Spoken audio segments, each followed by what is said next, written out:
So I thought today we'll talk about the simulacrum and what it means and what it has to do with photography and with art. And the way to get into this question for me is through this short essay that Deleuze have written, that essentially it is one of the appendix. It's an adapted version of an appendix or a kind of postscript he wrote in his book, The Logic of Sense. In The Logic of Sense, it's called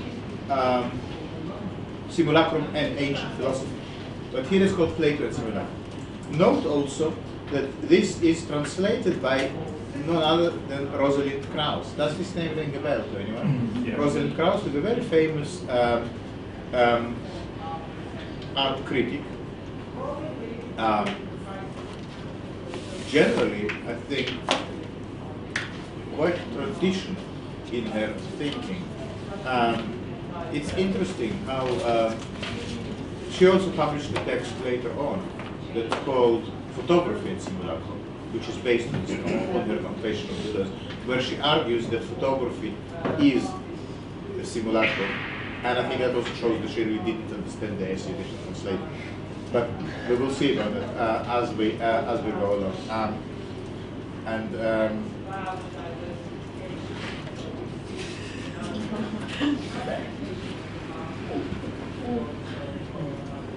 Okay.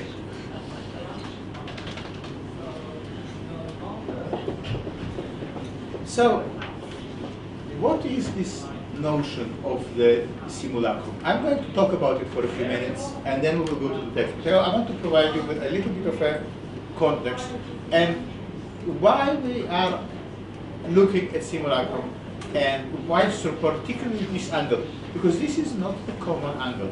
When people talk about the simulacrum or simulacra, what is the difference, by the way, between simulacrum and simulacra?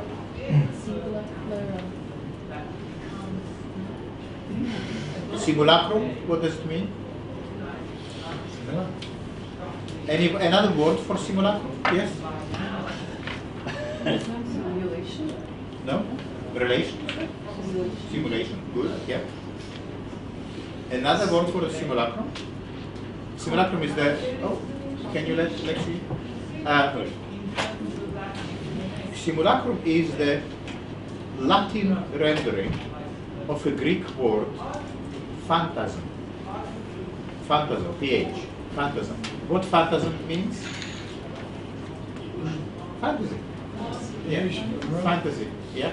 But as you will see, it's a bit nuanced, yeah. But just so we are clear on the suffix, simulacrum is singular, simulacra is plural.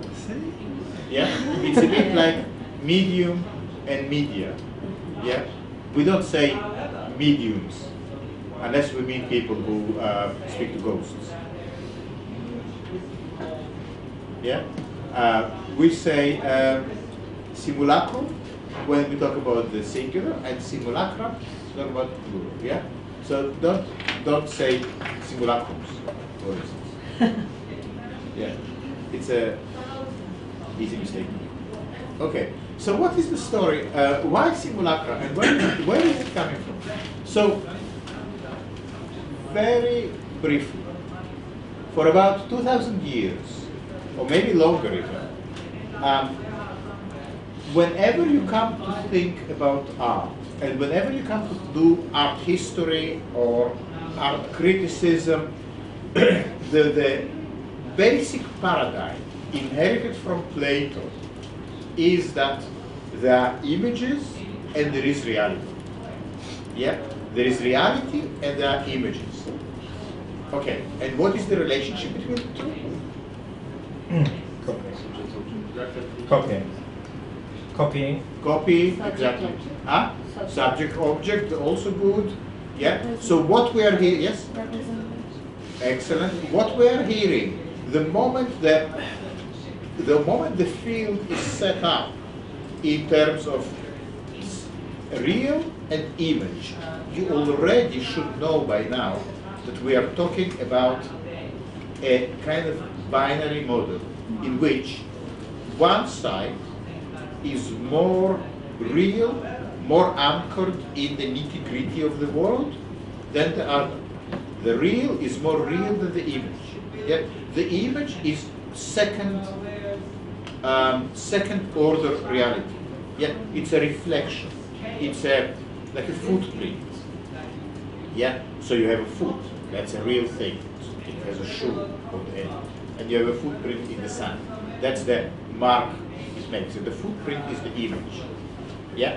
So the whole discourse of fine art and art theory and art criticism, and it goes very, very deep. We're not going to trace this whole history because we've done it in the first term quite extensively, based around this notion that the image is second order real. Yeah? Okay. And that is just how it is. This is the overarching model with which art is looked at. You might have art movements which are explicitly, let's say, abstract. But even abstract art is just a rejection of this imitation of the real. But it's still within this, like it says, I'm not going to imitate, but it's still within this paradigm of the image as a copy. So you might say, I'm going to make a really bad copy. I'm going to make a copy that doesn't look anything like the original, but you're still thinking within this framework. Yeah? It looks like there is no escape. It looks like if you're going to deal with images on whatever level, somehow you have to accept that the image is a copy. Yeah? A good copy, a bad copy, a terrible copy. You might say a terrible copy is actually my favorite copy. It doesn't matter. You are stuck within this. It's like being in a family, you know? But what if you come and say, I never asked to be born. I don't want this, you know? You know? How dare you? What other things? Yeah. So it seems like there is no way out of this thing. That is the problem that the notion of simulacra seeks to have a repose to. So, simulacrum is another kind of image. It's a kind of image that rejects, no, it's not that it rejects being a copy. It's an image that just wants to be without any reference to any real. It just wants to be an image. Maybe I will show to you where it is, where it originates in Plato himself, and that might help the discussion. Open my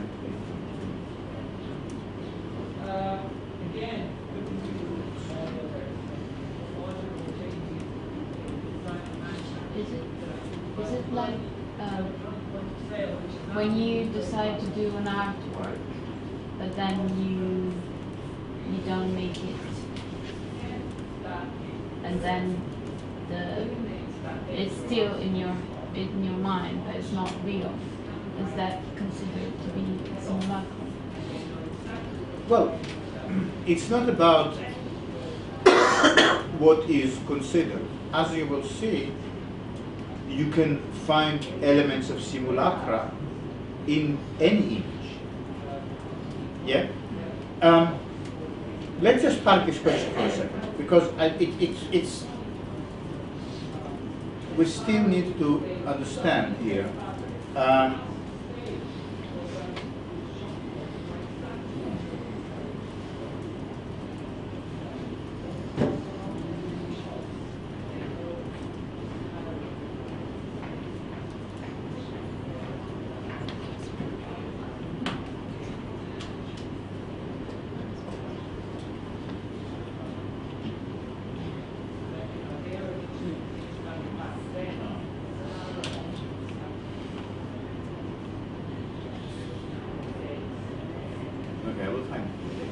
after the break, I will show you where it is in Plato.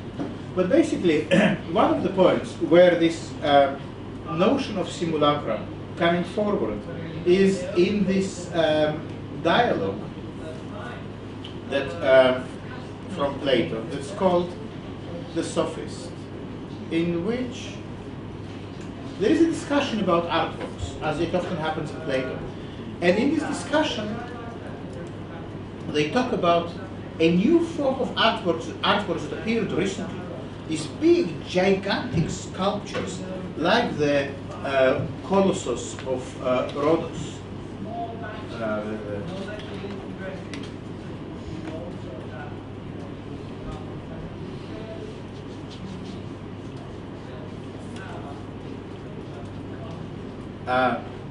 So like this is of course a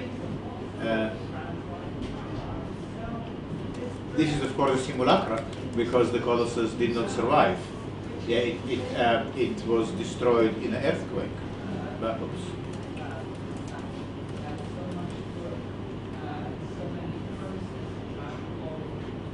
So they talk about these massive sculptures, and then the visitor or the stranger in this dialogue says, you know, these massive sculptures, when you look at them from the ground, then they look absolutely beautiful and harmonious.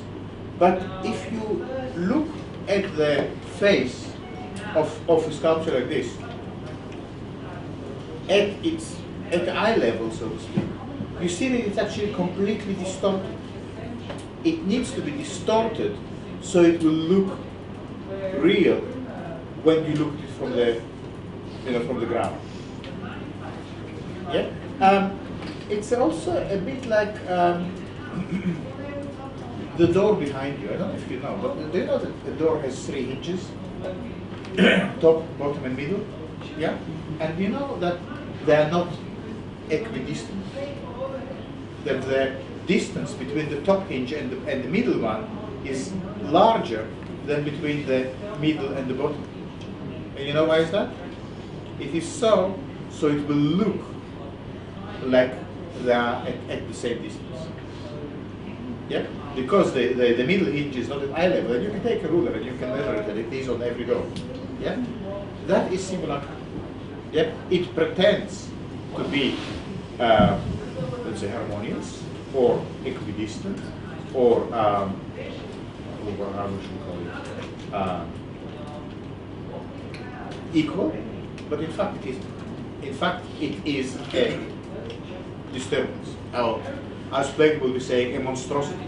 When you look at the face of this sculpture, or when you make the face, you have to make something distorted, so it will look undistorted when you look at it from the ground. Very famous example is the Parthenon in Athens.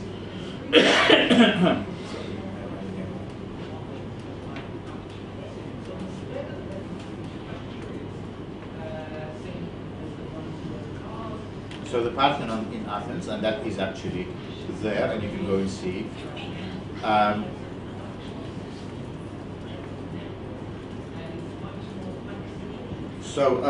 That's a temple from the days of Plato.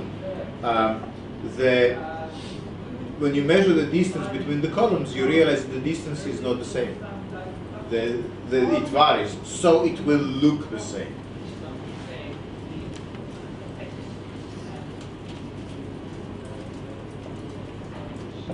So what is interesting is that these distorted figures started to appear in Greek culture at the time when Plato develops his philosophical approach. So, of course, you know, it's also a question of technology that makes building these large sculptures possible.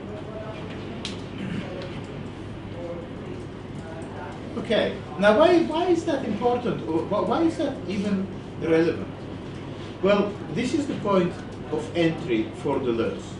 And his argument is that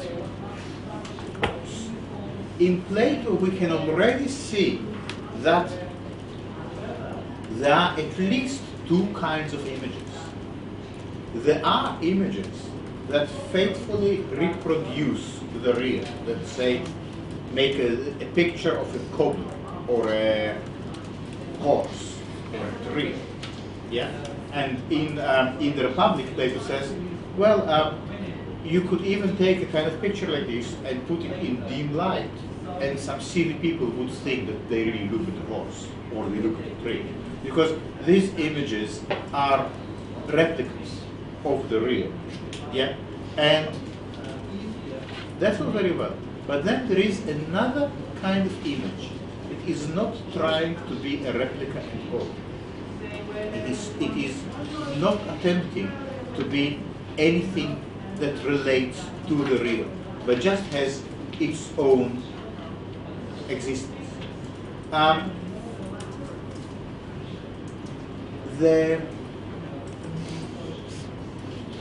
The clincher here is that Plato makes a focused attempt to exclude this other image, this phantasm, this fantasy, this simulacra, this phantom, to exclude it from his discussion. Plato wants to have only images that are copies, only images that are second order of reality, and have them stand next to the real. So then you have the real and the image, and the thing. And the question is, why he needs to do that? Well, Plato says the reason he needs to do that, Deleuze says the reason he needs to do it is that the reasons for this are political and ethical. Now, what I'm going to say now is really based on Deleuze, but the story he tells is like this. In Athens of Plato's time, society was organized in a different way to what we're used to. In this environment, anyone could make a claim for anything. Yeah? So, anyone could come and say, I want to be a judge, or I want to be a politician. Many jobs were just decided by lottery. Anyone could come and make a claim for, so for instance, the doctor might come and say, I am the friend of the body. I studied the body. I know what the body needs. I know how to look after it. So trust me with your body. But then also the pharmacist comes and makes the same thing. The pharmacist says, well, I'm also a friend of the body. I know all the remedies and all the herbs. But then also the cook might come and say, I'm also a friend of the body. I know the nourishment and I know what you need to eat. And then also, for instance, the gym instructor might come and say, I'm also a friend of the body. So then you have all these people who make claims to know what is good for you. Whom are you going to listen to? In Plato's Athens, it was an open field. So you have, for instance, in this example, 4 contestants. The doctor, the pharmacist, the cook, and the gym instructor. So you kind of open the floor to them. Each one of them makes their own arguments why they are the best to entrust your body to them, and you just choose whoever you like. You know, just choose based on how well they can convince you. Yeah, that for Plato, this is a kind of anarchy. There is no hierarchy here. There is no sort of sense that the doctor is really about the body and everyone else is kind of underneath. It's just an open field. So Plato comes from a very conservative place, Deleuze says, that sees this environment as too wide open, too anarchic, and attempts to introduce something like an order or a way to really determine once and for all, logically, who of these 3, of these 4, is the true friend of the body. Yeah? How he does it? He does it by the discourse, the famous Platonic discourse, the logical argument. Yeah? So it's not like it's not that if you speak with more flourish, then perhaps, you know, you get the job. No, we need to have a clear-cut examination based on logic. So logic becomes the arbiter, logic becomes the lakmus paper, the test stone to determine in Plato who is really the friend of the body. Yeah? And that's how it is that whom you're going to trust with the well-being of the nation. You might have a priest on the one hand, you might have the tragedy writer, you might have the general, you might have the politician, you might have the business person. Who else? Yeah, well, enough, okay? So all of them make a claim that they want to be in charge of the republic. They want to manage public affairs. Whom are you going to trust? Are you just going to let them all make their claims, you know, and see who is sort of wins in the court of public opinion, because they have, you know, better PR, better spin doctors, better consultants, they have more investment in social media, you know, whom are you going to trust? Plato says, no, you need to have a logical, clear-cut test, you know, that will basically interrogate each one on their premises and how logical their argument is. And the ones that are less logical are inferior. And the more logical one is the winning argument. Yeah? So Plato will come to all the stall, forum, whatever, and say, okay, so tell me what is your idea of a good government? That's what his book, The Republic, is about. How do you know whom should you trust? Should you let a poet to be in charge of the state? Should you let, no, it's a very bad idea. Get all poets and artists out of them. Because they just deal with illusions. Should we trust a general, or a priest, or a philosopher? Obviously, no. No prize for guessing the Platonic answer. But therein, for Deleuze, therein lies the problem. Because Plato's aim was to bring some kind of order into the Athenian society. He saw this open field as extremely dangerous. I think the situation Deleuze describes here has very strong parallels with the political situations that we experience in our everyday life. So it is actually, I think, fascinating how Deleuze is reading all of this.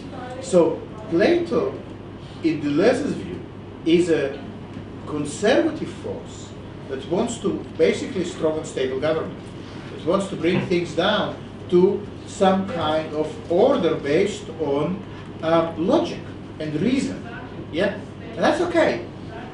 However, what happens is that then you establish logic and reason as the ultimate arbiter, as the ultimate judge in all questions. Yeah? So in this essay, Deleuze invites us to think through the consequences of this Platonic approach. One of the consequences is that simulacrum had to be excluded. Why? And how come the question of the image becomes entangled with this question of government and politics and who should be in charge of the body, who should be in charge of the state? Well, because simulacrum makes no claims to be true. According to Plato, it's only out of all these pretenders, and they're called pretenders. Yeah. So that is kind of pretenders to be in charge of the body, pretenders to be in charge of the state. Out of all these pretenders, only one is true, and the true one is the one whose argument is logical. Yeah? But simulacrum, as the image, is not making any claims to be true. It's not trying to be true. It's just trying to be seductive. It's just trying to be interesting.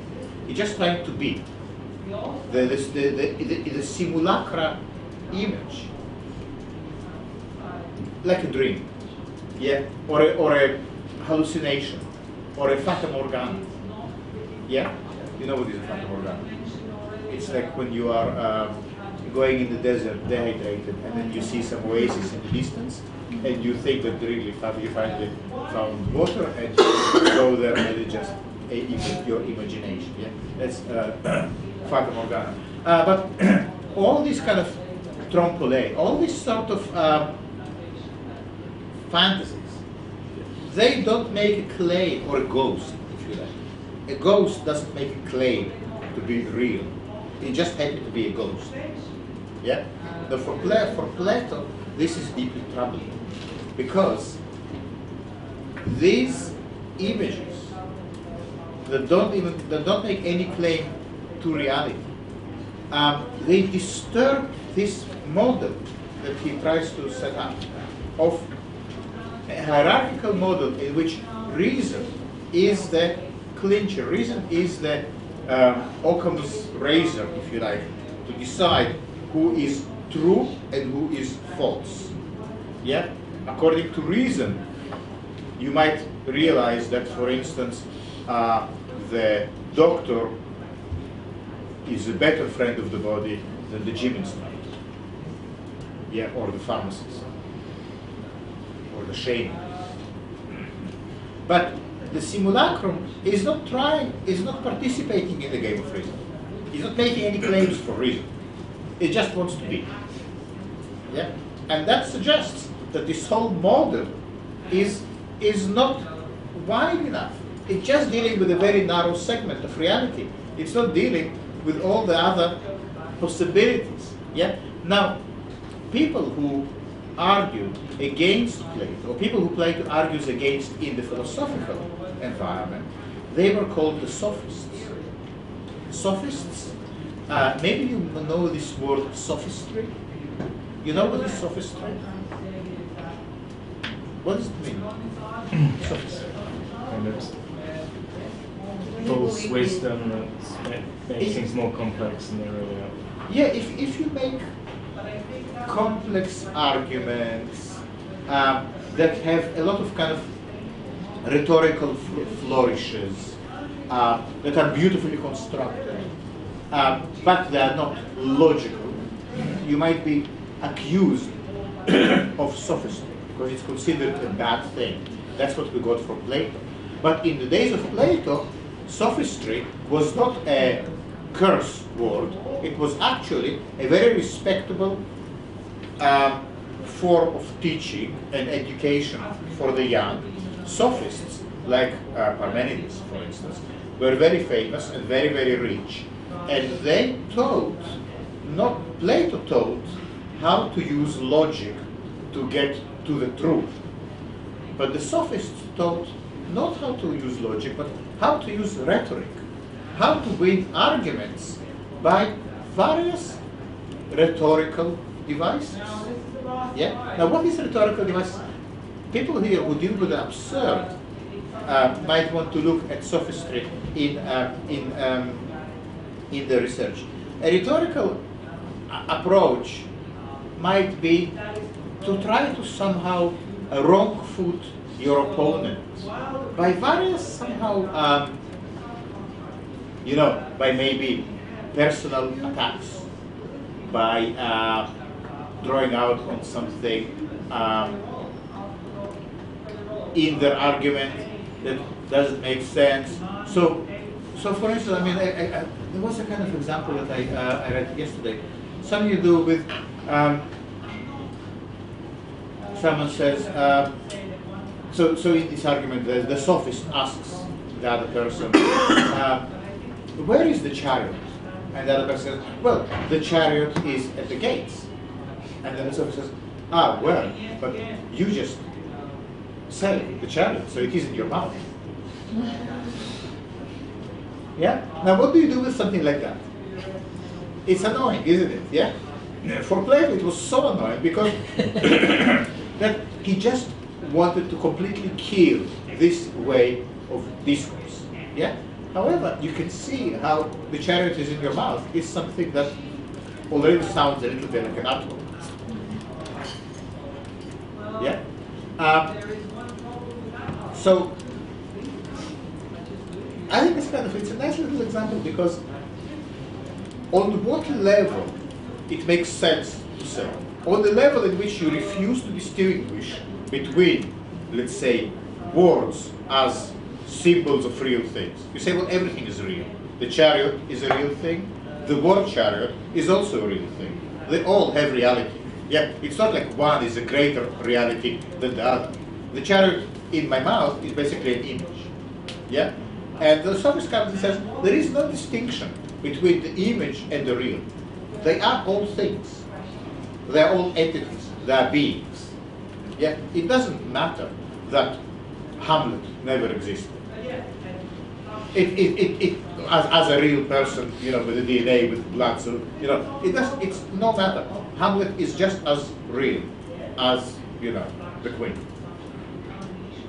Yeah. So the Sophist argument refuses the distinction and the hierarchy between images and the real.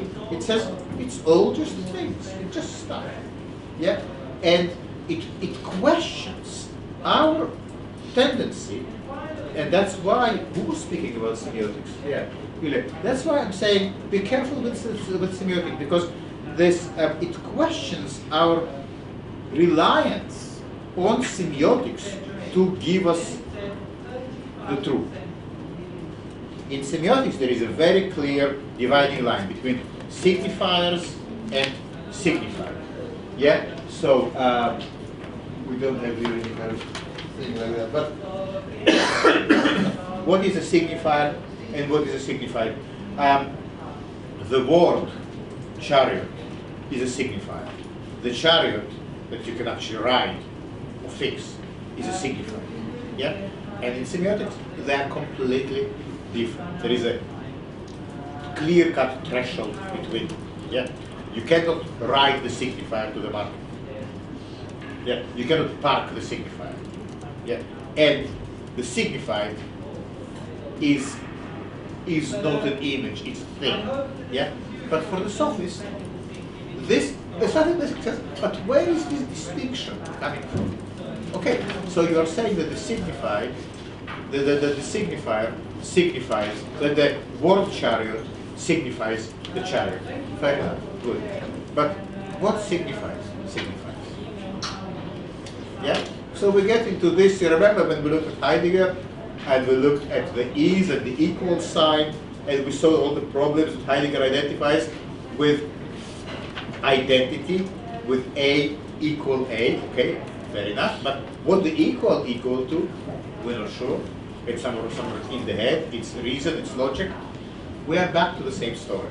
It's the same old story, the same Heideggerian move against reason and rational Western logic that Deleuze is taking and refashions it away from Heidegger's really unsavory political tendencies. He refashions it as a tool you can actually use politically without becoming a Nazi. Yeah. So that's the story. Do you want to break? All right. Can we do 10 minutes? Because they just hear the coffee, yeah? So come back at 12:15.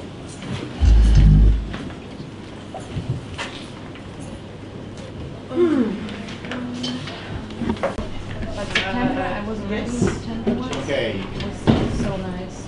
Then you find all the recommendations. Ready? So yeah, I found the bit in Plato. It's not really about Plato. Plato is not that important, but I just wanted to show you where, in my opinion, the whole simulacra debate, the whole simulacra problem originates. I wrote about it a little bit in a book chapter that is online, and it's called Photography After Philosophy. You can find it on Academia, and there is a chapter on simulacra where I got into this in a bit more detail, which is basically, you know, just really explaining the kind of work that Deleuze have done. But so here we have in Plato, in this wonderful dialogue with the Sophists. So now we know what Sophism is about. Yeah. Let me just clarify. It was also, I had a very useful chat with some of you earlier, queuing for the coffee. You have the best conversations in this kind of company.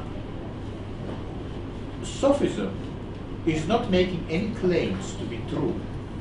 It tries to convince and win arguments by various, by faking, by, for instance, if you sit down to play poker with a sophist, yeah, the sophist will probably try to cheat, to bluff, to to have a secret pack of cards in the sleeve. It doesn't matter, for the sophist. It's not about being right. It's about winning or acting or making. And so you can say, yeah, sophists deal with forgery. Yeah, a sophist is a forger, while the mint manufactures £1 coins today. It was I heard about it on the radio before. It was quite amusing. You heard that, yeah? About people who try to make holes in these new £1 coins to show how they are unreliable. Anyway, so you have the £1 coin that comes from the Royal Mint, and that is the original article. And then you have the forger that makes something that looks just like this £1 coin, but it's made of rubber, or I don't know, bread. So it's a forgery, it's illegal, it's criminal, that's right, yeah. But it also somehow puts into question the truthfulness of all the coins. Yeah? So the one thing that the forger makes you do is to examine every coin you get. Every coin becomes suspect. Yeah? So the notion that the coin is true is being undermined. And that's why forgers were habitually hanged. Because they mess with the truth. They mess with the certainty. Yeah, they kind of say, well, certainty is uncertain. You want to be certain about the coin? Well, I'm sorry. Certainty itself is uncertain. Yeah, that is the job of the sophist.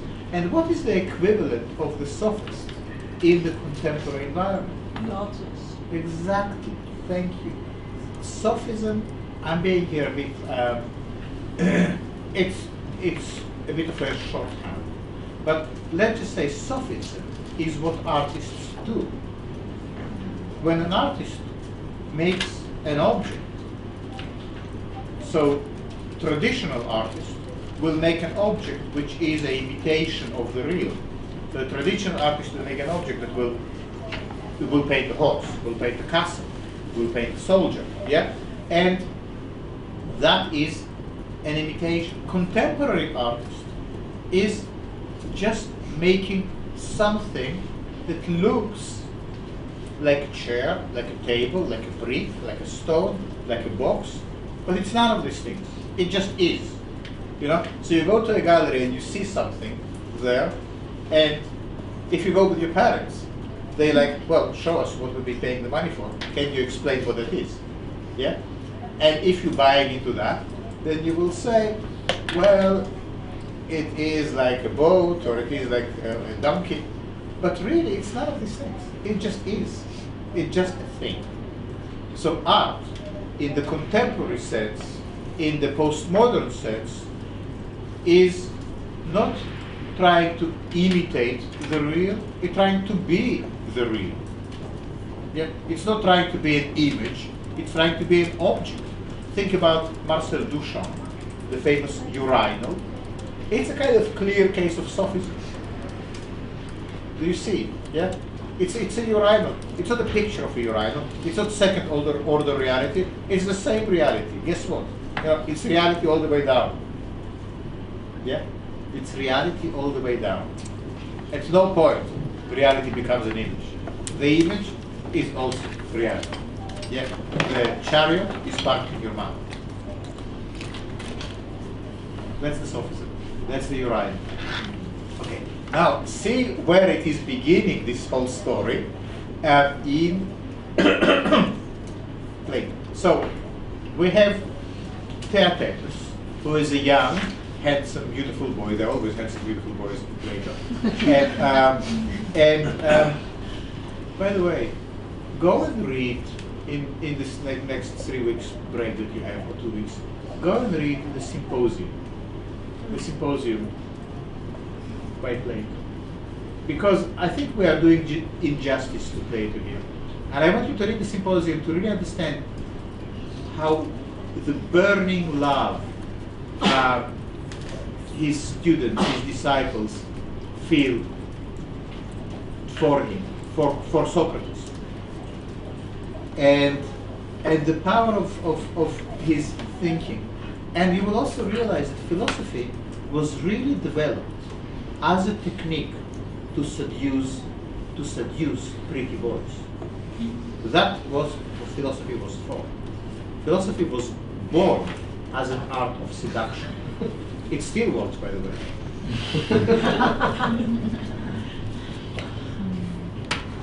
Okay, so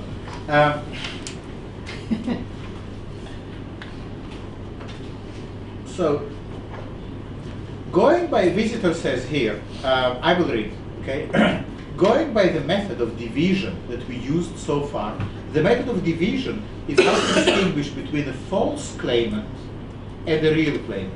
Two people come and say, trust me to cure you. One is a doctor, the other is a shaman. Yeah, one operates, two people come and say, let me handle your business affairs for you. One is, let's say, an investor, and the other is a gambler. Whom you going to trust your money? There's not a great difference there, but it is important that the visitor, who is this strange character who comes into town and says, well, I can teach you wisdom, offers this method of division. You can ask questions that will help you to divide, to distinguish the false claimant from the true claimant. Going by the method of division that we used so far, I think I see two types of imitation here too, two types of images. But I don't think I can clearly tell you which one, the type of form we're looking for is in. Okay, so well, first tell us what distinction we mean. This is Theaetetus, which is the young boy that wants to learn the wisdom. So the visitor here says,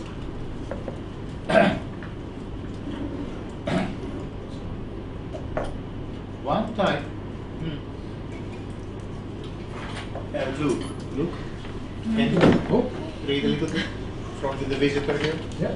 Okay, Luke will be visitor, and will you be Theaetetus?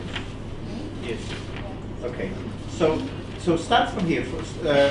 Start from the Theaetetus. Well, first tell us what distinction you make. One type of imitation I see is the art of likeness making. That's the one where we have. That's the one we have whenever someone produces an imitation by keeping to the proportions of length, breadth, and depth of his model, and also by keeping to the appropriate colours of its parts. Okay. What is this? What kind of imitation we are talking about here? So we are in a live drawing class. We have a model, and we try to imitate it by measuring the proportions. So the head has to be 1/7 of the length of the body, and all this, the Vitruvian man, the Leonardo's drawing, yeah? So you make an accurate copy by making sure that your drawing keeps to the same proportions as the original, and also to the same colors. Okay, so what kind of imitation, what kind of image we are talking about here? Is that a copy? It's a copy, it's a representation, it's a likeness, it is an analogical, it's an image that is analog to the original. It's like a photograph, basically. A photograph keeps proportions the same, yeah? So here is the photograph for you. Okay, now, Theaetetus. But don't our imitators try to do that? Great. Not the ones who sculpt or draw very large works. If they reproduced the true proportions of their beautiful subjects, you see, the upper parts would appear smaller than they should and the lower parts would appear larger because we see the upper parts from farther away and the lower parts from closer. Of course. Did a great job. So don't those craftsmen say goodbye to truth and produce in their images the proportions that seem to be beautiful instead of the real ones? Absolutely. So can't the first sort of image be called a likeness since it's like the thing? Yes. And as we said before, the part of imitation that deals with that should be called likeness making. Yes. Now that we are going to call something that appears to be like a beautiful thing, but only because it's seen from a viewpoint that's not beautiful and would seem unlike the thing it claims to be like, if you came to be able to see such a large thing adequately, if it appears the way the thing does, but in fact isn't like it, isn't it an appearance? And in Greek, in the original, this word here is phantasm. Of Okay. course. And this part of imitation covers a great deal of painting and of the rest of imitation. Wouldn't appearance making be the right thing to call expertise in producing appearances that aren't likenesses? Yes, definitely. Well, these are the two types of copy making I meant: likeness making and appearance making. Thank you. And here you have it. So here, Plato lets it slip that actually there are two kinds of images: likeness making and appearance making. Images which are true, indexical, photographic, real, or call them what you like, genuine, and images that are none of these things, that are, he calls them here, phantasms, ghosts, simulacra, yeah, pretense, artificial, virtual, what other words, cyborgs, avatars, all these things, yeah, here you have it. That's where the discourse of the image in Western philosophy is deep. It reveals itself as being one and the same as the philosophical discourse. Because Plato is attempting to drive the forgery out of the political discourse. Forgery in political discourse appears when someone comes and makes a claim to know what good government is, when in fact they don't stand up to a logical test. Yeah? Forgery in art is the same thing. It happens when people make artworks that only appear to be beautiful, but as a matter of fact, they're ugly. On close inspection, they're ugly. Now, of course, he talks about specific form of, but it's just, I think it's fascinating that so early in the dawn of Western history, just by looking at these new forms of sculptures and and what is it about these large sculptures? Well, again, this is just my reading of it, and I don't think you find. Deleuze is not looking at this part of the Sophists, by the way. It's kind of so it's, you know, take it at face value. That's what I'm saying. It doesn't have to be necessarily true. Maybe it doesn't literally not true, but that's kind of besides the point, isn't it? The thing is, it's interesting that he talks about these large sculptures, because these large sculptures didn't just suddenly start to happen. They started to happen when the Greek mindset turned itself towards solving problems in architecture, in building, in agriculture, through rational means. Yes, this is around the same time when the first book of geometry was written. And do you know what geometry it is? Euclidean geometry, exactly, yeah. So Euclid and Plato operate at the same time in the same place. Euclid gave us the axioms on which you build the Euclidean geometry. It's all straight line, it's all repeatable, it's all analogical. You know, if you have a triangle, an equal triangle, it will be exactly the same no matter where you do it. It will follow exactly the same principles. So Euclid gives us, in a sense, the scientific tools to build these large sculptures. Yeah, everything can be scaled. You can use levers. You can use pulleys. Of course, they built large sculptures in Egypt as well, but the mechanics of it were very different. In Egypt, they just used through huge amount of human lives, and they build them through just brute force. In Greece, they learned how to erect these large constructions scientifically. So they put geometry and algebra in the basis of the construction rather than just slave labor.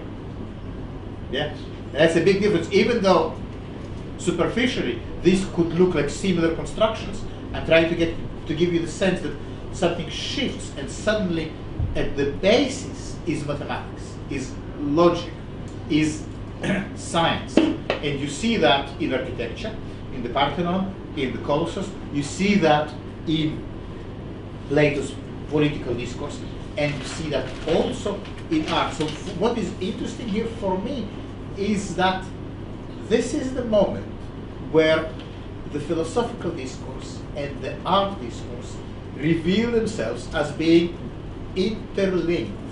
And you know, one of the reasons we are discussing philosophy in a course that is to do with images and photographic images is because of this connection.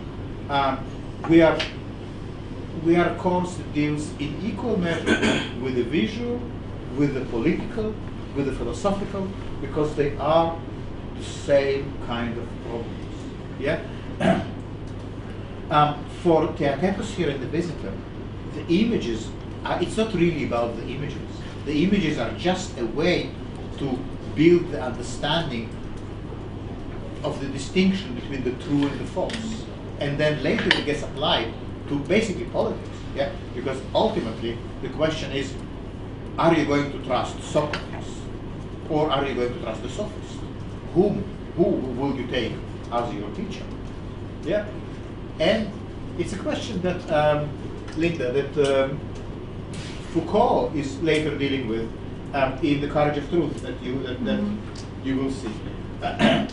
And okay, so you saw where that is, well, this argument is coming from. Now let's go and look at a bit of Deleuze here. Question? All right. Someone will read? Luke, will read? Or will we ask someone else? Don't mind either way. I'm happy either way. You have to read? Yep. Right. So just start please from the very top. Let's read the title again, and then we can start. Right from the top. Plato and the Simulacrum by Charles Deleuze. What is meant by the overthrow of Platonism? Nietzsche thus defines the task of his philosophy, and more generally the task of the philosophy of the future. The phrase seems to mean abolishing the world of essences and the world of appearances. Such a project... Okay, let's stop here. That's enough. Because we don't need to get into Nietzsche and Hegel and Kant, not because they are uninteresting. It doesn't help us at the moment. So, what is meant by the overthrow? Why would someone want to get out of Platonism? Plato, as I told you, Whitehead have said in the beginning of the 20th century that all Western philosophy is footnotes to Plato. Yeah. Now, we could also say, if we wanted, that all Western art is piggybacking on the Platonic distinction between the real and simulacra. Oh, I just wanted to draw your attention to one text on simulacra that if you are going to use it in your research will be helpful. And I think you should, whatever it is you are writing about, your research paper, find a way to discuss simulacra. You already have the references, you already have the quotations, so we're going to...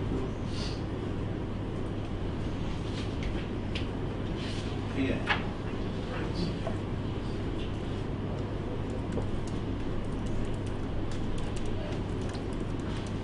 So there is this book. It's called Key Terms, Critical Terms for Art History. You can buy it on Amazon for 1p. It's one of these books that are a complete treasure. And Critical terms for art history. Critical Terms for Art History, yes. And that's edited by Nelson and Schiff, 1996.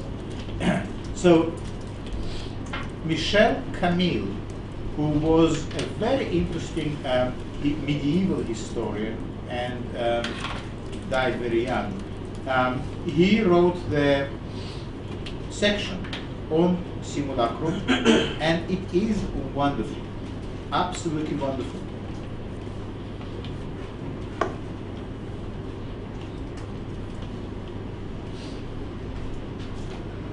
So wonderful, actually, that I want to read with you the first paragraph.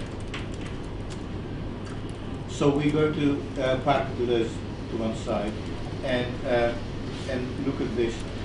So this book is in the library, and I can also put it. I will put this little essay on the simulacrum online. So look, can you just now read first the first paragraph? Slowly and listen. I think now it should make sense. It's difficult? Yeah. Shall I read? Yeah. At least since Plato, the theory and practice of the visual arts have been founded almost exclusively upon the relationship between the real and its copy. Good so far? We know where we are with this. Good. This duality has shaped the writing of art history as a story of the conquest of the real, from Vasari's Lives of the Artists to Gombrich, Art and Illusion, and has helped define modern art movements like abstraction that consciously rejected iconic resemblance. So even abstraction is still bound to the conquest of the real, even if it is rejected. Okay. The simulacrum has been repressed in this history of representation because it threatens the very notion of representation itself. Who can explain this sentence? The simulacrum has been repressed in this history of representation because it threatens the very notion of representation itself. Who can explain this sentence? Threatening of logic and sense. Why and how does it do it? So Why does it do it? it's not pertaining to be truth. Exactly right. Yes. I just want to draw your attention that this is a text that I think. Sorry, and it pushes you beyond representation, yeah? Yes. Why? Because it isn't representation. Exactly. Yeah. It's just not playing the game. It's playing another game. Yeah. Imagine that you sit to play poker with someone, but you play according to the rules of bridge, or you just put the cards out according to the color or the shape, or you know. So what is happening? It's a kind of act of sabotage, but it also reveals that the rules that govern the game are kind of artificial. Yeah.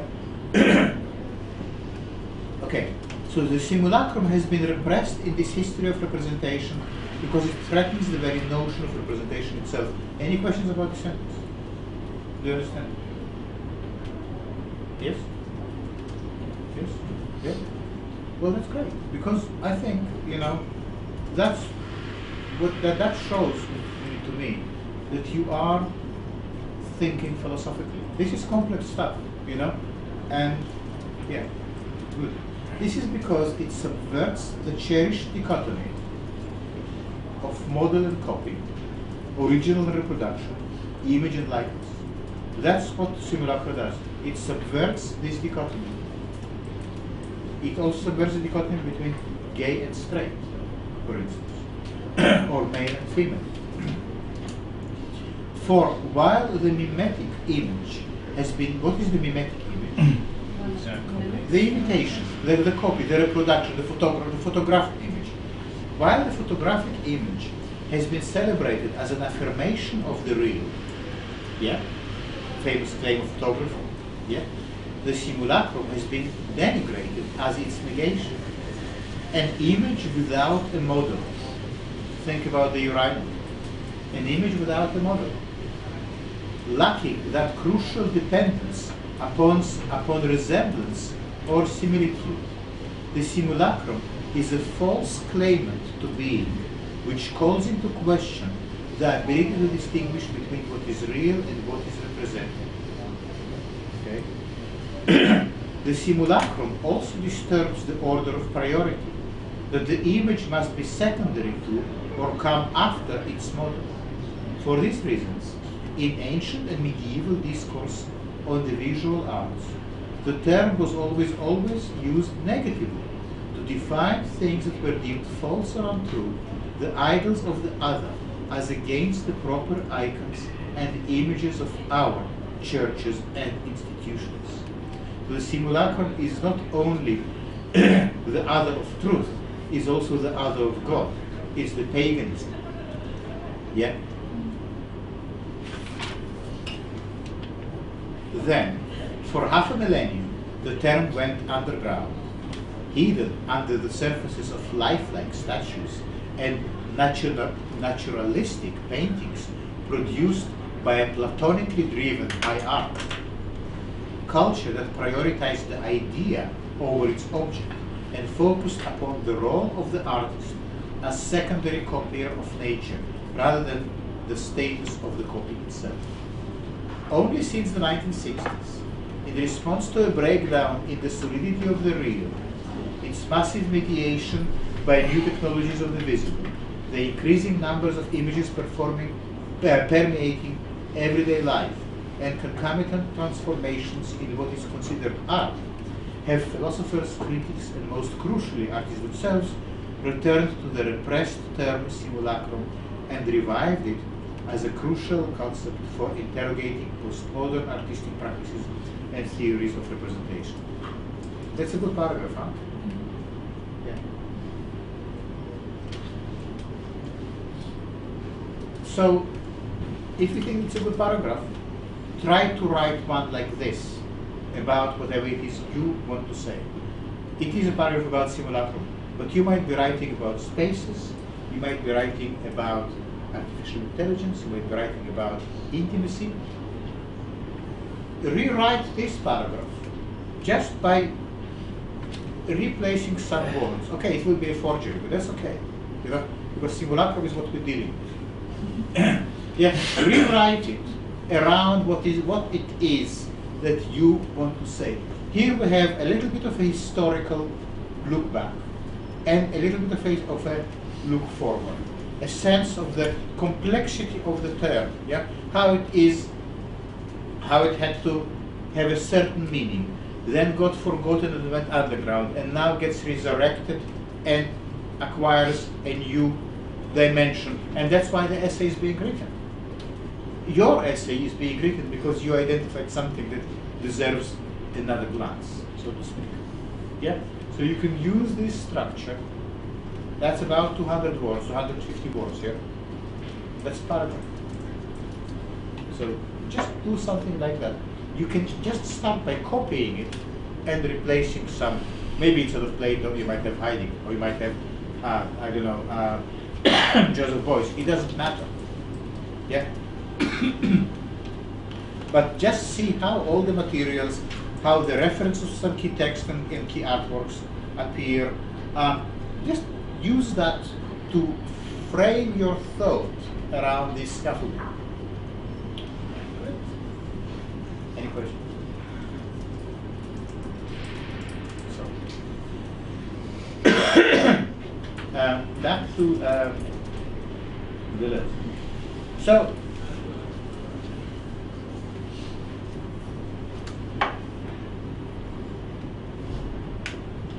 we now try to understand why is it that Plato's, okay, we want to go back to this question of division that we saw in the Sophists. This division, how do you distinguish between the true image and the false image? How do you, because they both look seductive and beautiful, but one is really ugly, when you get to know it closely, and the other is still beautiful. So one is a forgery. Yeah, it's like you have two coins. Both look absolutely real. You bite one and it's gold. You bite another and it's cheese. Yeah. So, but they look both good. Yeah. How do you distinguish? Well, with a coin, the test is the value. That is how what it used to be when coins were made of gold, because you could bite it and leave a dent in the gold. Don't try it at home. But so with a coin is a bite. How you distinguish when it comes to two politicians saying, "Well, trust me with the government," or with two doctors saying, "Well, trust me with making you healthy," all these kind of things, or "Trust me with fixing your life." What is the test? So Plato's project emerges only if we refer back to the method of division. For this method is not one dialectical procedure among others. It masters all the power of the dialectic so as to fuse it with another power and thus to represent the whole system. So Deleuze is saying Plato gave us a way of getting to the true claimant. How do you know the true coin? How do you know who is the true politician? There is a method. The method is not the one who makes the most beautiful rhetorical speeches, not the one who has the best hair, not the one who has the best rallies or the best music. The test is logic. The real goal of division must be sought elsewhere. In the statesman, one finds an initial definition. The statesman is a shepherd of men. Yeah. So, who is the true politician? The true politician is the shepherd. But all sorts of rivals, the doctor, the merchant, the laborer, come forward to say, "I am the shepherd of men." Do you see? Yeah. People make various people from different occupations make the claim to be a statesman. So someone who is a doctor, someone who is a merchant or a laborer, they all come and say, "Well, what I do is look after people." But here we go to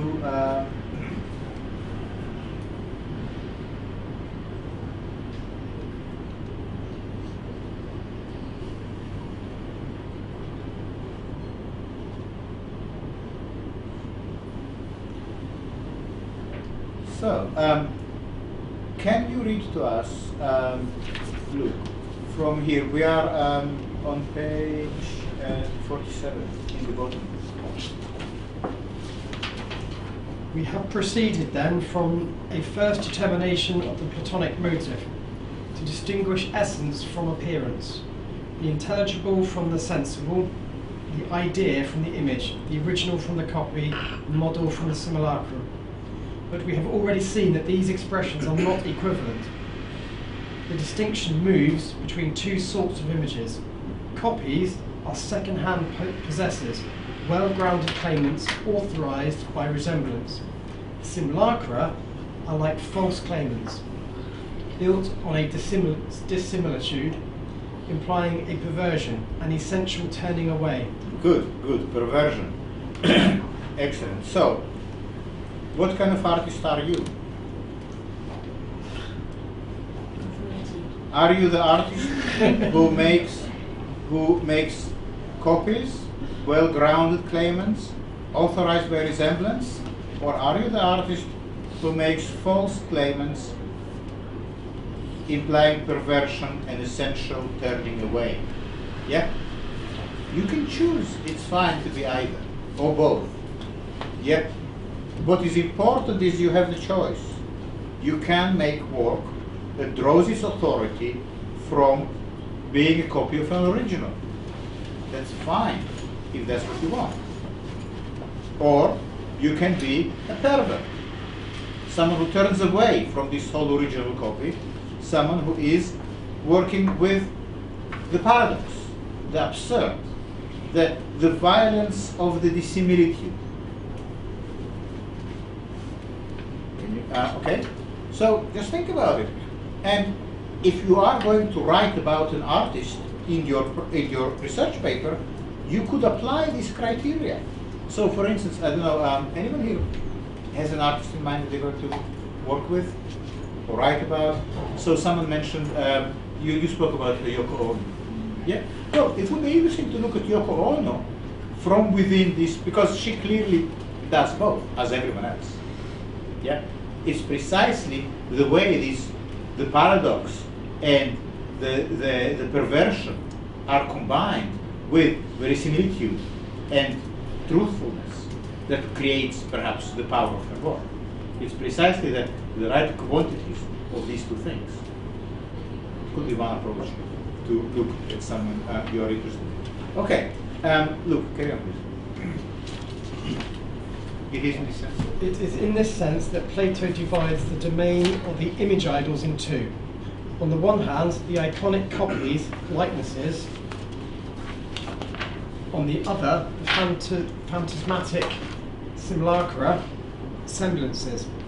We can thus better define the whole of the Platonic motive. It is a matter of choosing claimants, of distinguishing the good from the false copies, or even more, the always well-founded copies from the simulacra, ever corrupted by dissemblance. Yeah.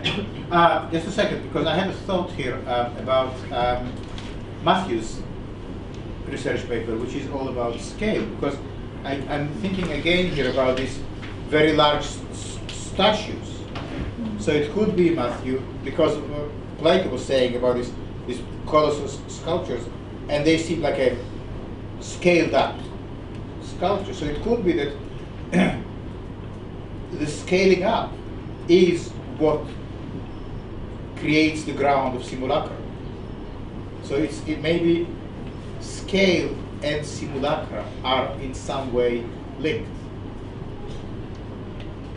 So it's only when you get into gigantic scales that something like, or maybe very minute scales, then something like simulacra gets a footing.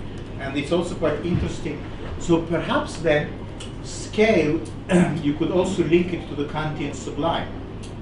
You could say, because when Kant talks about, let's say, looking at the vastness of the sky and realizing how tiny you are in relation to that, and that gives you a sense of the analytical sublime, that perhaps is triggered by the sense of scale. Okay. Now,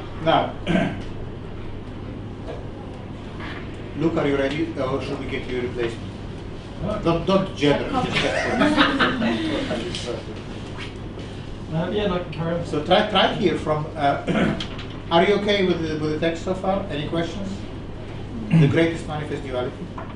Just, I don't want to deviate too much, but on this Platonic view of the simulacra, is it's intending to deceive you, yeah. Whereas the kind of simulacra that Deleuze is talking about for himself is something not trying to deceive you, it's trying to do its own thing. Well, that's right, yeah, that's why what Deleuze is trying to do is to overturn Plato.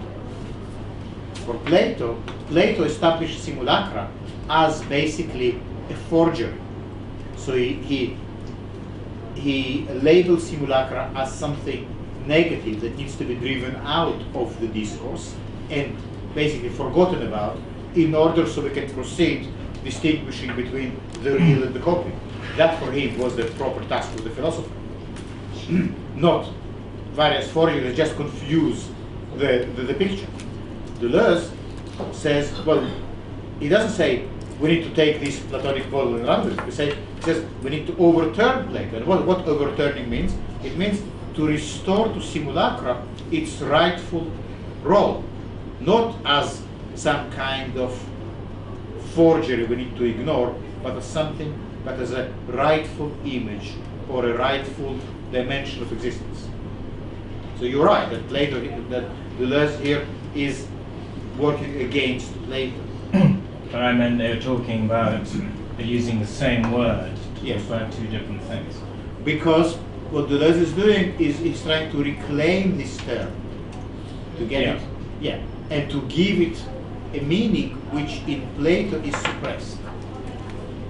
Okay. Look, so if we can start, yes.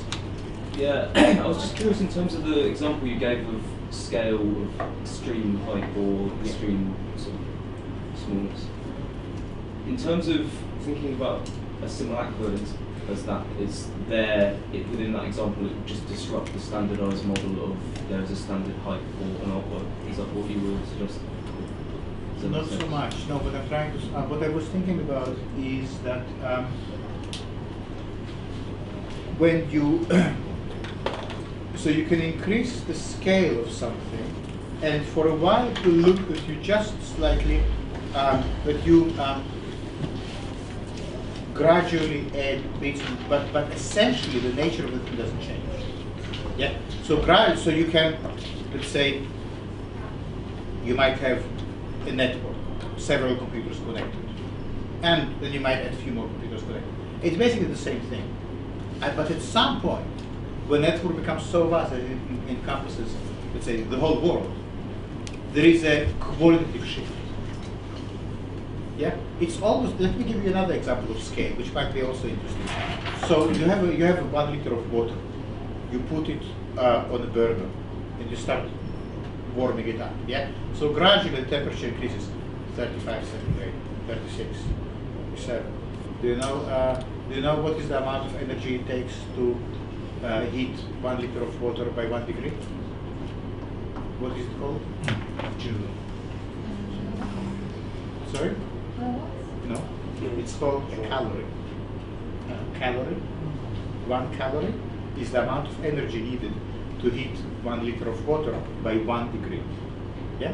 So, okay, 1 calorie, it moved from 35, 36. 1 calorie, 36 to 67. So gradually, the scale is increasing. Let's say if we talk about the temperature as a scale, it's increasing, but nothing much changes. It just gets warmer and warmer and warmer until you do another tiny increase from 99 degrees to 100 degrees, still just 1 calorie. From the perspective of the calorie, nothing changes. Suddenly, everything changes. Instead of water, you start to get steam, it's bubbling away. It's quantitatively different. You used to have just water, warm water. Suddenly, it becomes steam. How this change happened, from the perspective of the water, it's a revolution. It's not just slightly warmer. It was liquid, now it is gas. Yeah, completely different entity. Yeah, but from the perspective of the scale, it's just a tiny increase, exactly like the previous ones. Moving from 87 to 89 degrees didn't change anything. Moving from 99 to 100 shouldn't change much, but no, it changes everything. Yeah, so that's how you could think about scale increase as being quite gradual and normative until, in Thomas Kuhn's terms, there is a paradigm shift. Paradigm shift, liquid shifts to become gas. Same thing would happen if you freeze it. Yeah, cold water, colder water, very cold water, really cold. A little bit colder, it's ice. Not a liquid anymore, solid. But it's just another tiny change in scale. If you trace it on a graph, it's just a tiny increase. The graph would not be able to account how you move from solid to liquid to gas. That took us away from the discussion of simulacra. Can you do the same thing with fractals? Sorry? The same thing with fractals. With fractals. If you're looking at That's right. coastline or Good, something like that. good. That's right. And what is a fractal? If you think about geometry and Euclid, and geometry based on logic and reason, and then Mandelbrot comes with the fractal geometry. Fractal geometry is the geometry of simulacra. How do you measure simulacra? Fractal. And that's also, again, another way of thinking about scale. So, and that's a very good thought, Linda, how you could think about the way, and okay, if someone is interested in this way of thinking, then there is a kind of a post-Deleuzian writer whose name is Manuel de Landa. De Landa. You know him, go on, yeah. And he took this idea from Deleuze, the distinction between intensive and extensive. Sorry? Intensive and extensive changes. Oh yeah, here it is. Yeah, it's called intensive science. Intensive science and the virtual philosophy. and virtual philosophy. Yes. How do you find this book? Oh, great! I've been reading it non-stop. It's a bit like I've been rereading it. You really are doomed. If you find them great, that's that's very boring. No, but well done. Yeah, it's a very good book. If these questions of intensity are interesting to you, and if you want to think about science through Deleuze, Delanda is a good place to go. Right. Let's go back to this. But are you finding this conversation useful for your research paper? Anyone? But you can also say, well, it doesn't help me in this particular moment. That's also fine thing to say. Anyone? Very useful. Yeah, it is. Yeah, it's not. It it doesn't have to be. You see, it's not like you absolutely need to use this, but somehow, because of the world we are living in, because of the art we are making, simulacra seems to be just there. And I think, Julia, you will get more mileage out of that than, for instance, semiotics. Semiotics will ultimately tie you down to something. Right. So, can we do the great manifest duality? Okay. The great manifest duality, the idea and the image, is there only for this purpose, to guarantee the latent distinction between the two types of images, to give a concrete criterion. 4. If the copies or icons are good images, well-founded ones, it is because they are endowed with resemblance. That's very interesting. You see, resemblance, Deleuze is showing us, is not only a question of A looking like B. It also becomes a question of ethics. It also becomes a question of value in Plato. Can you continue? But resemblance must not be understood as an external correspondence. It proceeds less from one thing to another than from a thing to an idea, since it is the idea that comprises the relations and proportions that constitute eternal essence. How do you understand this? That is proper philosophical language of Deleuze. How do you understand this? So what we're reading now. Come on, let's go. Someone here? We'll read it again. Yeah, read it again. It proceeds less. No, start then from the great manifest duality and go down up to the essence. So all of this. The great manifest duality, the idea and the image, is there only for this purpose, to guarantee the latent distinction between two types of images, to give a concrete criterion. 4. If the copies or icons are good images, well-founded ones, it is because they are endowed with resemblance. But resemblance must not be understood as an external correspondence. It proceeds less from one thing to another than from a thing to an idea, since it is the idea that comprises the relations and proportions that constitute internal essence. Great. What do you hear in this? No. You hear something. I mean, the idea that resemblance doesn't mean that a thing looks like another thing. It Good. just means that the thing, it embodies an idea. No. Or Exactly. its own It embodies an idea, but where is the idea? The idea is the point. Where is the idea? Is it in the thing? Is it in its picture? Or is it somewhere else? It's in the. Wait. What do you think? I mean, this is, you are very close, very close, and you said all the right things. Resemblance must not be understood as an external correspondence. It proceeds less from one thing to another, less from a picture to an original, than from a thing to an idea. From a thing to an idea, yeah? Since an idea with a capital I, yeah? What does it mean, idea with a capital I? Idea. What idea are we talking about? Idea. What are we talking about? The concept. The essence of the concept. And what is the concept? Where is the concept? Where is the concept? Anyone saw my concept here? Did I leave my concept on the table? If you find my concept, please return it. Where is the concept? Where is the concept? It's in your mind. It's inside. Yes, It's in your that's mind. right. The concept is here. Well, maybe here, maybe there. I don't know, but it's definitely not. This doesn't have a concept. Yeah. If I see these two things as similar, yeah, because we talk about resemblance. Don't forget. If I'm coming to say to you, this resembles this, yeah, where is actually the resemblance? It's neither in this nor in that. Where is resemblance? In my head. Yeah. And it has to be my head because it is logic we are talking about.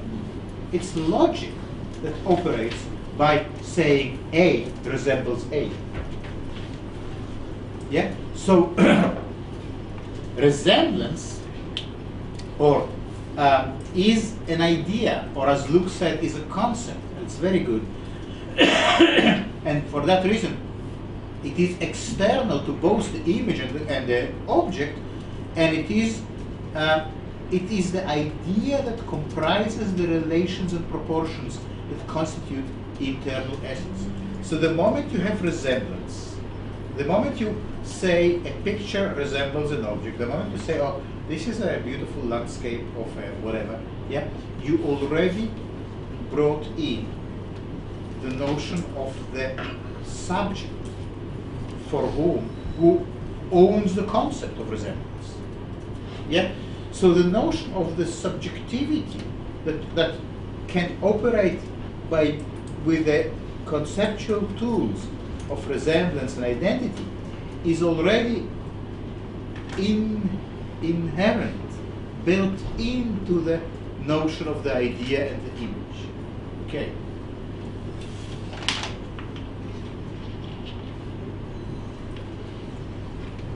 Is that why conceptual art becomes more a sense of who owns the idea within, like, artists like Stephen Brueggemann that write things, and it's not necessarily the piece, you don't buy the vinyl itself, like it peels off and it becomes obsolete, but you are buying this simulacra of the idea that's You could definitely make this argument. I wouldn't say that that kind of explains what conceptual art is about, because conceptual art can be many things, but that could definitely be one line of looking at artworks. Yes, yes. You could clearly draw the genealogy of conceptual art from concerns around simulacra and the notion of the concept and the idea. Now, I want to skip down. I will skip it a little bit because I think you will read it again, and we will continue with this next time we meet, which might be in 2 weeks. I think this essay is really, for Deleuze, it's quite easygoing as far as and I think creative point of view, I think it's very well translated as well. Now, look, if we say of the simulacrum.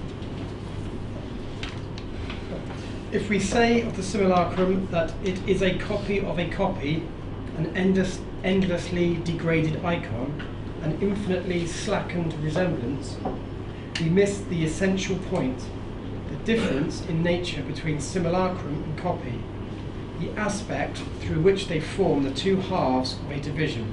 Thank you.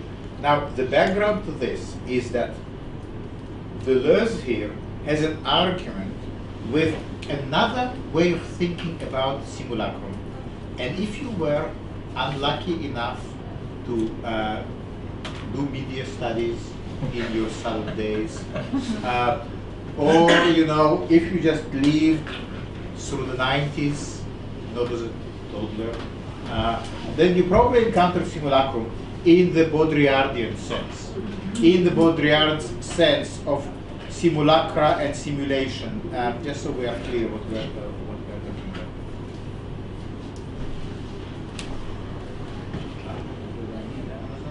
No. Do you know Baudrillard? And so Baudrillard is known as the simulacra guy, and he wrote a book about simulacra. He wrote many books about simulacra. He famously said that the first Iraq war never happened because he says it was a simulacra. It happened on the TV screen.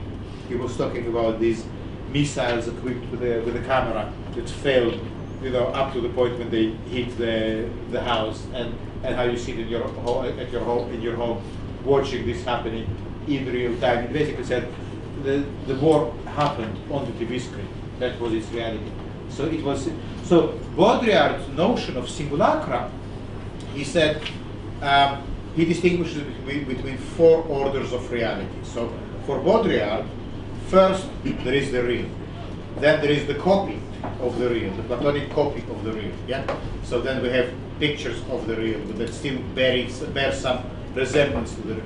Then we enter into a world in which these copies themselves are getting copied, and then we get things like television images, that are not copies of the real, but they are copies of images of the real. Yes. Isn't that at odds with what you're looking at in terms of giving a structure and hierarchy to simulacra by saying that it existed on TV and giving it a kind of power? Well, you will see, you are absolutely right. It is at odds with what Deleuze, with the simulacra Deleuze is proposing. Yeah. So I want to be completely honest with you here. The approach to simulacra that I offer you is not the traditional one, because I think the traditional one is reactionary and a creative dead end, and I will try to show you why. But then I also kind of put my cards on the table in that regard. So in Baudrillard's sense, simulacra is a copy of a copy of a copy. We copied reality so many times. We are now surrounded by images that appear to be real, but they lost all connection with reality. Yeah. So we live in this environment that is a copy of a copy of a copy, a distant forgery, but all traces of the real were already eradicated. Yeah. So imagine you have the real. You took a photograph. The photograph is the second order real. Great. Then the photograph still bears some indexical traces with the real. Yeah. But then you make this photograph into a 3D model on your computer. That becomes a second order copy. Yeah, it is now not a copy of the real; it's a copy of the photograph. So the photograph had some traces of the real in it. The computer simulation has none of these traces, but it has some traces connected to the photograph. But then you might turn this into a virtual reality environment in which you can walk and you feel like you are in a real space. That will be the fourth order of simulacra. It is a copy of an image that is itself a copy of an image that is itself a copy of the real. Yeah, and according to Baudrillard, that's where we find ourselves in the age of advanced technology. We find ourselves surrounded. What we see around us is not the real, is a copy of a copy of a copy of a copy of a real, and it is simulacra. Yeah. Now, what is the problem that Deleuze has with this? The problem is that, and I don't want here to open up a discussion about Baudrillard because I don't find him that interesting at all. But if needed, and if you so desire, we can have a conversation about Baudrillard. But the point, and actually, if you look at the Brian Massumi essay, Simulacra and Simulation, he gets into this whole question and shows what are the intrinsic problems with Baudrillard. But the problem is, simply put, is that Baudrillard assumes that there is such thing as solid, unquestionable, physical real. This real exists, we just violated it, we betrayed it, we turned away from it, we replaced it with copies. Deleuze has a different approach. He says there was never any real to begin with.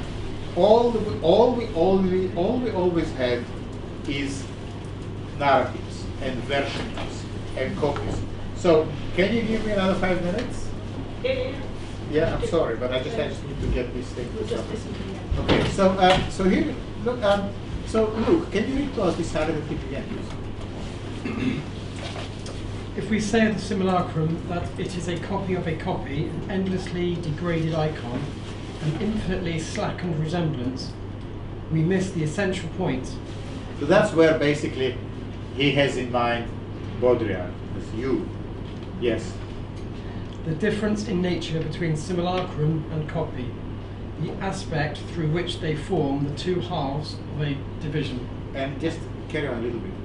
The copy is an image endowed with resemblance. The simulacrum is an image without resemblance.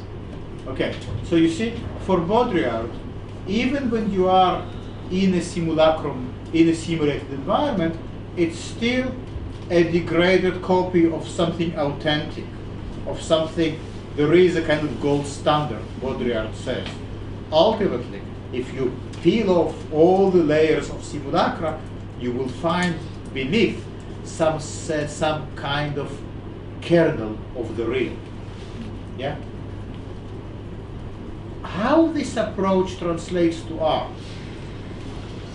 Yeah? What do you think will be the art equivalent of thinking in this way? Sorry? Realism? Realism. Yes. Yes, I think you're right. Yeah.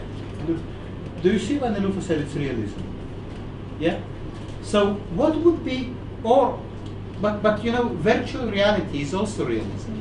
So when people do, for instance, photogrammetry, and I don't mean to offend anyone who maybe entertains that as a hobby. When people do photogrammetry, to my mind, it is quite a limited approach, because while it is offering some kind of new ways of looking at objects, at the bottom, it sort of assumes that there is a kind of a kernel of the real, which you can make it into a virtual reality, you can make it into some kind of an environment, but ultimately, all these environments you create, they relate their descendants of some kind of unquestionable truth. That's what Deleuze takes issue with. He says, no, the point is that the simulacrum is an image without resemblance. So what an image without resemblance will look like in art terms? Can you have an example of an image without resemblance?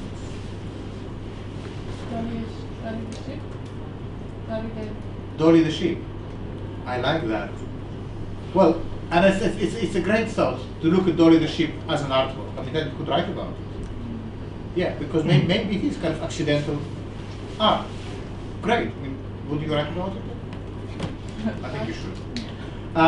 So, another example from this side of the table of why, what does it mean to talk about simulacra that is not connected to anything real in art terms? Simulacrum is an image without resemblance. Give me an example of an image without resemblance. Tracy Emin's bed. Great. Tracy Emin's bed. I was going to say the Shams 3 stopping. Great. Anyone else? Oh, you know this one. Okay. Look at your practice. Have you ever made something as an artist that is just a thing, not because it resembles anything? Well, Joseph Beuys with his grease in one corner. And the box. Good. What about you? Yeah, everything. What about you? I've been doing something lately where I'm taking gremlins and dust and hair and scratches from negatives and putting them into an image. So you see how it works? Now, you can go, we're going to finish in a second, but what I'm saying, when we say, you can now go back to your practice and think about it in terms of this one sentence. This one sentence, the copy is an image endowed with resemblance. Simulacrum is an image without resemblance. Yeah? And then just look at your practice. I mean, it's not like one is good and the other is bad. It's not like that. It's just two ways to make work. And usually it is one way, because these things are intertwined. What do you think about installation in this context? Just a final question. how installing or the installed stands in relation to this distinction between copies and simulacra? I think we have a problem unless you go to, like, we were talking about the Tillsman Yeah? install the other week, and how it's different. Waldman Tillman. Yeah. Uh-huh. And how different it is to how generally we see photographic installations. Correct. Yes. And why is it different? Because to the outsider it just looks random. Correct. It looks perverse. It looks, well, you mentioned paradox. Yeah. Yeah. Okay. So is it a good point to finish?